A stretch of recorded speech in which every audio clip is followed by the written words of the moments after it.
Hello everybody and welcome to a brand new episode of JAZZIZ Essentials.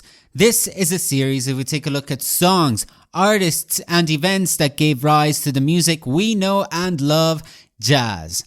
I'm Matt Micucci, online editor of JAZZIZ, and on this episode we're going to be taking a look at 5 memorable acting performances by jazz artists in films.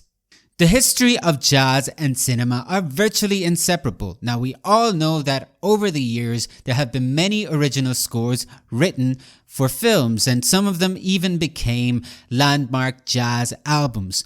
We also know that a number of films have over the years dared to explore the lives of some of the most notable figures in jazz history. But there are other fascinating points of intersections, one of which we will be exploring in this video. And that is those times when jazz artists have actually stepped out in front of the camera to deliver acting performances of their own. The following list aims to present 5 memorable acting performances by jazz artists. But if you feel like I've missed out on any performances that you feel should have been included on the list, please leave your suggestions in the comment below, and as usual I will consider making a second video on this specific topic. But without further ado, let's get started. Dexter Gordon, Round Midnight, 1986. Bertrand Tavernier's Round Midnight is one of the most beloved films about jazz ever made. It also happens to feature hands down the most critically lauded acting performance by a jazz artist of all time. Dexter Gordon portrays Dale Turner, the troubled protagonist of the movie and a composite of real-life jazz legends Lester Young and Bud Powell. For his role, the saxophonist earned a history-making Academy Award nomination for Best Actor in a Leading Role. Doody Wilson, Casablanca, 1942. Drummer-singer Doody Wilson may be more familiar to film fans than jazz fans due to his absolutely unforgettable supporting role as Sam, sitting at the piano in Casablanca. Though he was unable to record a commercial version of the song due to a musician's strike, his version of As Time Goes By, heard in the movie, remains a landmark moment in American cinema history. The fact that his name was not featured on the original posters is a sad evidence of African American status in Hollywood at the time. Peggy Lee, Pete Kelly's Blues, 1955. On the year of her centenary, we remember Peggy Lee, who provided vocals to many films and cartoons, including the Walt Disney classic Lady and the Tramp.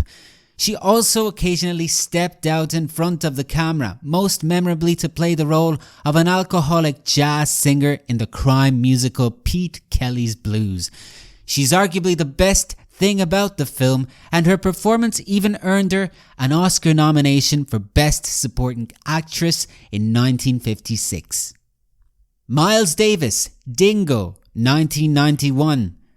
The charismatic trumpet legend showcased his acting chops in film and TV a number of times throughout his career, including in a role in the hit series Miami Vice.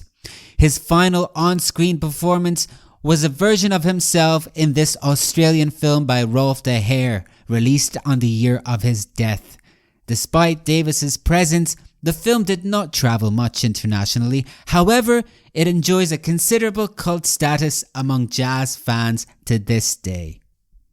Frank Sinatra, The Man with the Golden Arm, 1955. Old Blue Eyes had a cinematic career so remarkable that it is virtually impossible to handpick just one title that stands out in his filmography.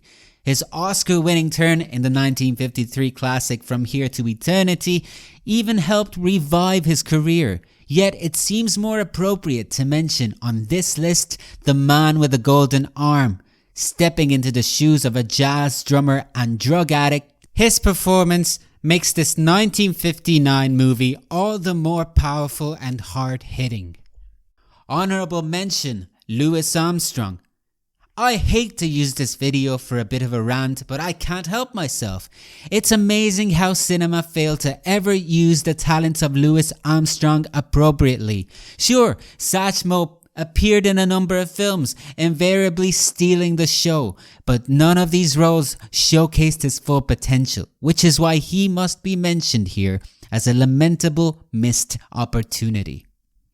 Got any further suggestions?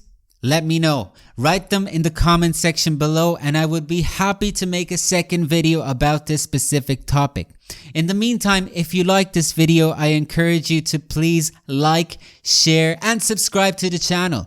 Also, I urge you to check out JAZZIZ.com, our regularly updated website with lots of great content for both the jazz aficionados to the newbies who would just like to get into jazz.